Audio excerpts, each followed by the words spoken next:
shoes and out the door. 5, I'm alive. 6, 7, 8, feeling great. Hello, BYWG Tribe. This is Dr. Noah. We wanted to make you aware of our carefully selected Product of the Month and Book of the Month for January 2018. Keep in mind, all the links and discount codes for the book and products will be listed in the show notes in iTunes and on our website at www.beyondyourwildestgenes.com at the Listen Now tab. Our book of the month is Beyond the Mat: Achieve Focus, Presence, and Enlightened Leadership Through the Principles and Practice of Yoga by Julie Rosenberg, MD. Our product of the month is Swannies, our favorite and most stylish blue light blocking glasses for better sleep. Both Julie Rosenberg, discussing her book, and James Swanwick, discussing better sleep, can be heard on the Beyond Your Wildest Genes podcast archives. Hello and welcome back to Beyond Your Wildest Genes podcast. My name is Dr. Noah DeCoyer and I am your co-host today. Our guest is my friend, Jennifer Clemente. How are you today? Hi Noah, great. I'm so happy to be here. Yeah, you know, Jen, I met you, probably almost 2 years ago. It's a little event in the city with a few doctors doing a little bit of a round table on the microbiome, I believe, at St. Carol Lounge, I believe. And for a while, I worked together with you to get rid of my SIBO and to improve on some of my health. So I'm happy for you being on today. I'm really grateful. Thank you, and I'm so happy to be here. Yeah, let me do your bio, and then we'll get started for sure. Okay. Jennifer is a clinical and functional nutritionist who holds a master's degree in human nutrition and board certification to the Board of Certified Nutrition Specialists. After battling with a mysterious illness of her own for over a year, it became clear that standards of medical care were not enough to cope with today's complex inflammatory conditions. This prompted Jennifer to leave her 20-year career and return to school to study functional medicine and nutrition. Shortly after graduating, she went to work with Dr. Raphael Kellman, where she honed her skills as a clinician by gaining a deep understanding of comprehensive laboratory testing and medical interventions that went far beyond what was typically offered to patients. Currently in private practice in New York City, she empowers patients by giving them tools they need to improve their health as well as navigate today's healthcare system. Her mission is simple: educate, empower, and elevate those in need. That's very similar to our mission, so it's even greater having you on today. So let me ask you this simple question that generally most interviews, or the first time we interview somebody, we ask: how about fleshing out your backstory a little bit, making it more real for our audience, and how that led to what you're doing today? Okay, great. So I really had never had an interest in medicine. I was working in fashion for a very long time, and then I wound up going to Costa Rica with my husband, and when we came back, I was really sick. And, you know, in retrospect, it seems really obvious what I had, but at the time, no one could figure it out. And this first time I had ever been sick, so I started going to different doctors, fully expecting them to figure it out. And no one did. No one figured it out. So I was stuck like that for well over a year, and I was getting progressively worse and worse and worse. And it was by chance that I wound up finding people outside of the conventional medical system that helped me. And so that kind of sparked an interest in me in alternative medicine. And it was really the thing that catalyzed me getting involved with this. So things I found over the years that things are really never quite by chance. So how did you meet these individuals? How did that come about? How did you meet them? Did you read something? Did someone refer them to you? Was it your own personal study? Yeah, actually, I got lucky because about a year before I became ill, my husband was having a little bit of heartburn and some different things, and a friend of mine said, "Oh, send him to this woman I know. She's an Ayurvedic practitioner." So I did. I sent him there, and my husband's not really open to that kind of stuff, but he went and he got better. So when I became ill, after trying to go the conventional route and being told, there was nothing wrong with me, I went over to her. And on the first visit, she knew right away what was wrong with me, and then she ordered tests. And sure enough, she uncovered everything that was actually wrong with me. So do you mind sharing with our audience what was wrong with you? Yeah, sure. So it seems that I had picked up a parasite in Costa Rica, And because it had gone on for so long, it really wreaked a lot of damage on my body. So by the time I got diagnosed with everything, I'm right now I'm about 120 is my normal weight, 118. At the time I got diagnosed, I was down to 95 pounds. Wow. So I had lost a ton of weight and I looked pregnant. I had a full distended abdomen and I was really fatigued, couldn't get out of bed. I had all kinds of skin conditions. I had horrible styes in my eye that were actually black and blue. I had hives. It was really a disaster. So then I wound up getting diagnosed with Hashimoto's, parasites, candida, adrenal fatigue, and we also did a test to check my intestinal immune system. So there's a marker called SIG-A, and on a normal test, if you're healthy, it should be around the range of 400 to 600. My SIG-A was a 7. So my immune system was completely tanked from just trying so hard to fight this off and not being able to get it done. Now, when prior to finding this Ayurvedic practitioner, I'm assuming you went to multiple doctors, and did they just run standard blood work? Did they just miss everything? I mean, how did they Yeah. miss? They missed everything? They missed it everything. all? Everything. So they did standard tests. They ran, CBC, SMAC, for anyone out there who's ever done a thyroid test with a regular doctor, you may remember that you got a TSH and a T4 done, and that's what they ran. That's not enough to catch Hashimoto's. You have to run the antibodies. And no one thought to order a stool test. No one thought to order, any other test that looked at cortisol or anything. They didn't run anything else. I was just straight up told I was stressed out. I should get on antidepressants. And I was told to get on a proton pump inhibitor, even though I did not have heartburn. So yeah, so when you talk about antibody test, that's essentially looking to see if you have essentially an autoimmune disease, correct? And Hashimoto's would be right. Exactly. Yeah. So, it's not like Hashimoto's is not a disease of the thyroid. It's actually a condition where the immune system is misfiring and the thyroid happens to be the thing that's in the way. So when you finally got down to the nitty-gritty, what was it? It was a combination of things, or was it the parasite that triggered everything? In your clinical perspective, was it the parasite that caused everything, or was there things brewing through the years and then the parasite kind of just tipped the scales to really create a really large problem? Exactly. I think there had been things brewing for years that were I always had like a low level, not feeling great, but I'm an energetic person and I'm very much a go-getter. So I was always able to push through.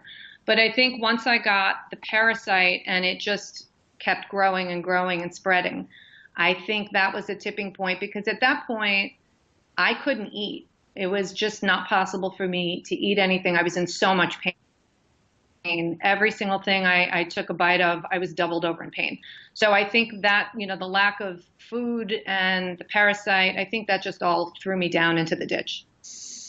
So we see this in the functional medicine realm constantly, where people are told they have psychological problems.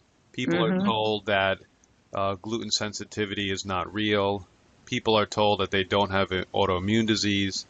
People are told that whatever. So I'm going to make the assumption, and I'd like to elaborate that when this happened to you, this really motivated you. Is that a fair statement? Yeah, because I knew I wasn't crazy. I knew I wasn't depressed. I knew that I wasn't making it up. When I ate, I was in excruciating pain. So to be honest, it really angered me. I was so shocked. I remember thinking at the time and saying to my family and my husband, I don't understand what's happening here. I'm going to doctors. I don't understand why they don't believe me. And I was so angry that even though I was still sick, that's when I decided, you know what? This is not okay. I'm going to go back to school and I'm going to figure out how I can help other people that are in my position not to be trapped in their symptoms and alone. So I guarantee there's somebody listening out there, or multiple people that were or are in the same shoes you're in. What course did you take? Okay, so you got diagnosed, you corrected the problem, Hmm. you decided to go to school or functional med, like what route did you take? Like what was your course of action? Okay, so I knew that, well, first I thought, okay, I'm going to go back and be a doctor. And I'm going to do doctoring the way that I think it should be done. But I was 40 years old already, and I didn't think that medical school, and especially in the shape that I was in, was the right path. So I decided to go into a nutrition program, and I started researching those, and I decided I did not want to do an RD program because it didn't line up with what my beliefs are. So I found a program at the University of Bridgeport. It's a master's in human nutrition and clinical nutrition, and it does have a functional slant.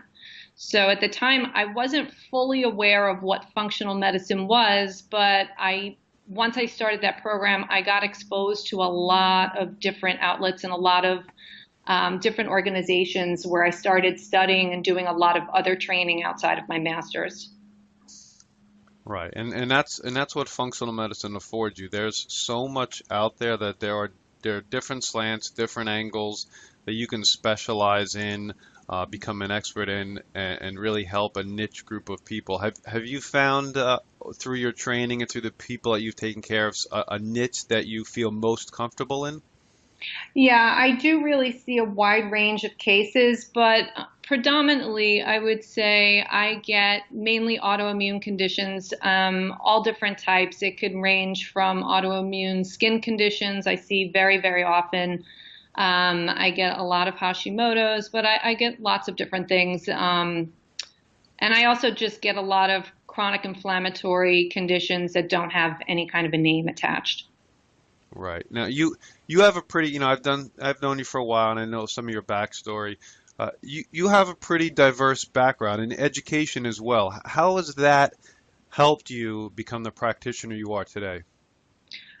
I think it was hugely impactful. So when probably 20 years ago now, I decided at that time I was interested in psychology, and I was very interested in spirituality. So I found a program that combined the two things, and I did a 4-year program in spirituality-based psychotherapy, which I completed. And it was really, really interesting because it helped me to see people from a true holistic perspective. So it's more than just what we see, with our eyes. It's also what motivates us, what sense of community do we feel, what sense of purpose do we have. There's so many things that go into a person's well-being. So I think I'm able to take what I learned there and translate it into my private practice now with nutrition. And you said that you were 20 plus years in the fashion industry. So how does that play all in?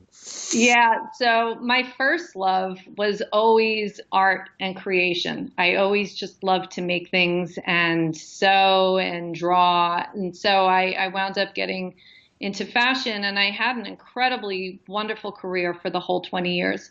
But I think at the point where I got sick, I decided that it was time for me to take the next chapter of my life, which for me meant to focus on giving to other people.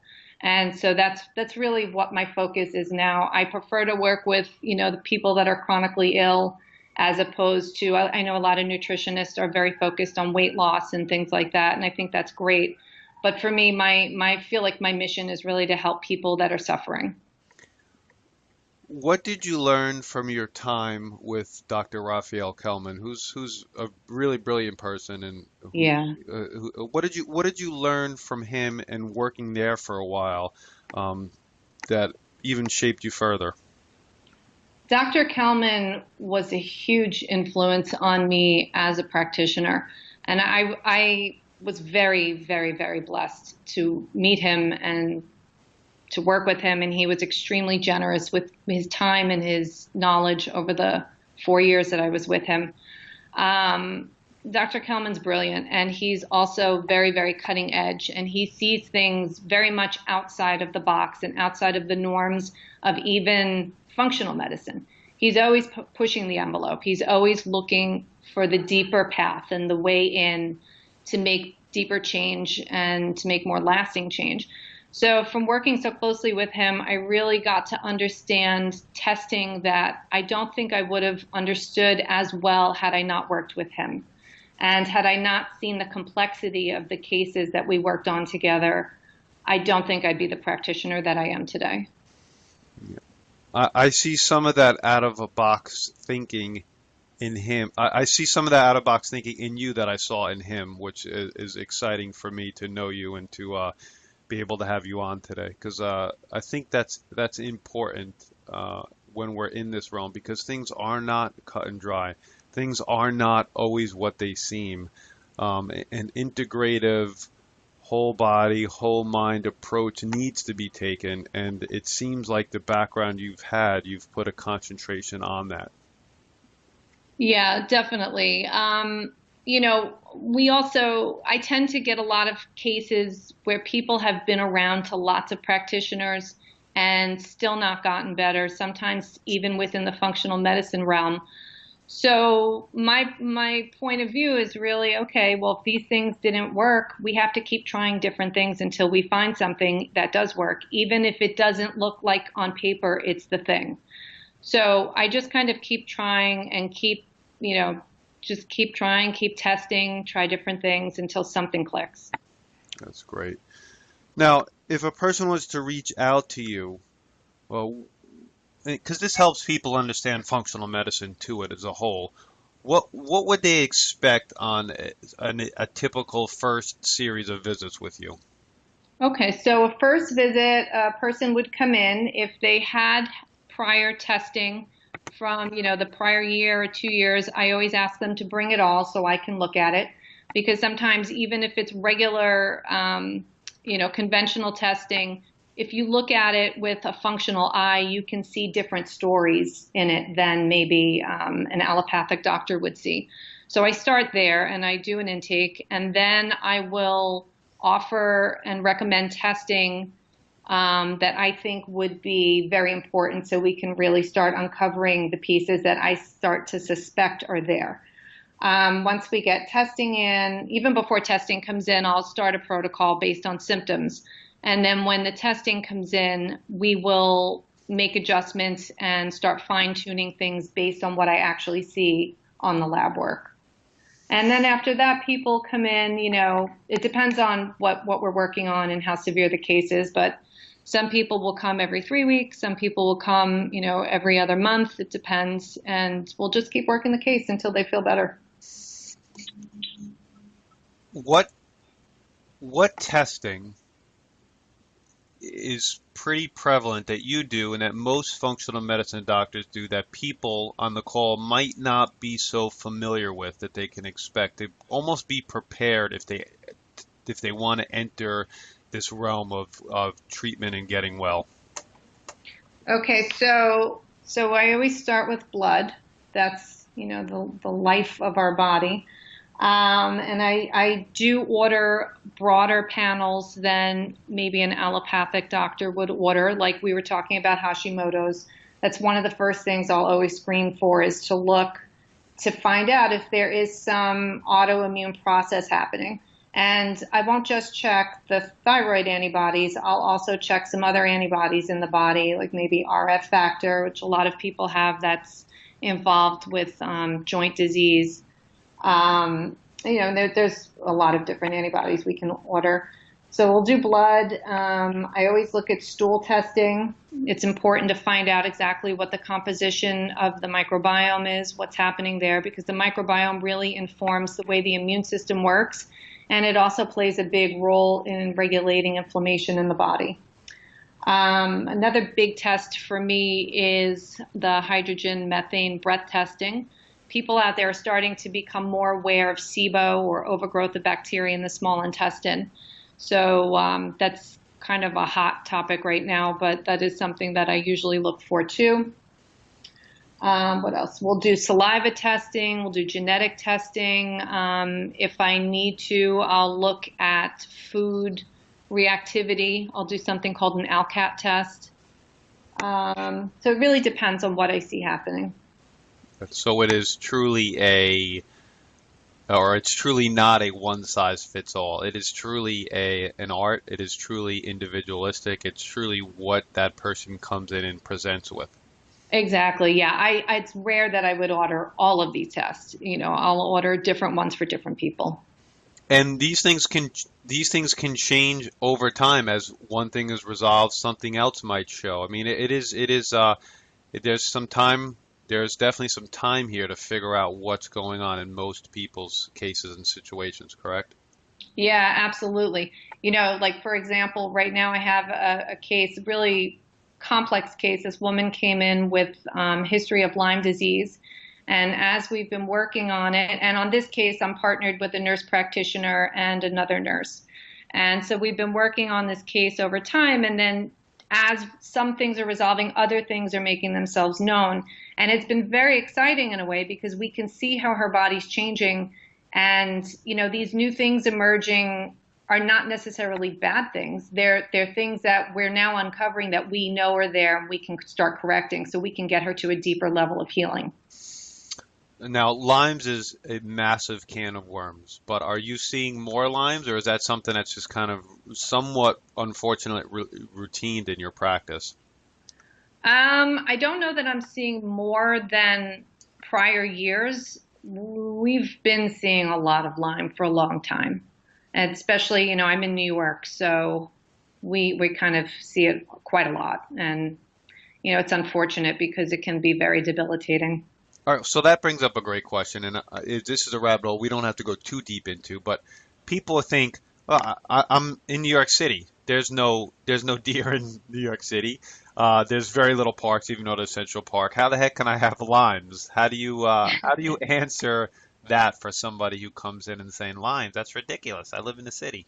Yeah, it's not ridiculous at all. Actually, well, first of all, New Yorkers are, notorious for getting out of town on the weekends. So if you've gone anywhere on a weekend, if you've gone out to Long Island, you've gone out to the Jersey Shore, if you've gone out to, any place that's wooded, you're exposed to lots of deer, lots of ticks. And even within the city, rodents carry ticks also. There was something recently, I can't remember exactly, but it had done a little study on Staten Island parks, and there was so many ticks that they found there. So they're everywhere, and it's just becoming more and more prevalent. True. Very, very, very true. So now as we wind down this interview, I have always a few questions that I ask a person, and they're kind of fun. The first question is, and it's a little slightly personal, slightly fun, a day in the life, and people can learn things on how to create daily routines. So a day in the life of Jennifer. So when you wake up and when you go to bed, do you have certain routines that help set up your day, to help focus your day, nutritional regimens, prayer regimens, meditation, whatever? Hmm. What does your day look like? Yeah, I do. So I'll wake up, and first thing I'll do is play with my cat. That's my number one thing. I'm like cat obsessed. Then I will take a little bit of protein powder in some water so that I can mix with it certain supplements that I take. Like I take a high potency probiotic that is in a pack. So it's powder. You need to mix it with something. I take something called glutamine every morning. I take something called TMG every morning. So I'll do that, and then I will hang out with my husband for a few minutes, and then I will eat breakfast. My breakfast is normally something along the lines of eggs with a big pile of vegetables, or it might be, if I had something really delicious the night before for dinner, some kind of protein, I'll have a little bit of that with a big pile of vegetables. Then I'll take my shower, get ready for work, go to work. When I get home at night, I'll cook dinner, take care of a few things, and then I'll meditate before I go to bed and take my shower. Take a shower if I didn't do it in the morning. Okay, so Not that exciting. you don't play with your cat during the day and before you go to bed as well? I play with my cat any minute that I'm home. I am literally cat obsessed. I had a cat for 13 years. Now I've had a dog for the last 3 years. Both I love animals too. Both are very, very different. I can tell you that for sure. How can our audience get in touch with you? I think you mostly do work, I believe, in person. I know you do some phone work, but if someone is interested, someone's in the city, someone wants to reach out to you. I know you've taken a big entrepreneurial step on your own most recently. Tell us a little bit about that and how our audience can get in touch with you. Okay, great. So I opened an office in Lower Manhattan, in downtown Manhattan, about a month and a half ago. So now I am at 90 Broad Street in the financial district. And I guess the best way to find out more information is to go to my website. And that would be bodyblissnutrition.com, all one word, Body Bliss Nutrition. And I am available for in-person consults, but I also do phones, and I'm in the process of setting up a telemedicine program also, so that anyone who's in other parts of the country can still work with me. And it's great because we can send out testing, and a lot of the testing I do can be done at home, so they can do that stuff right at home, or they can go to the lab if I need them to.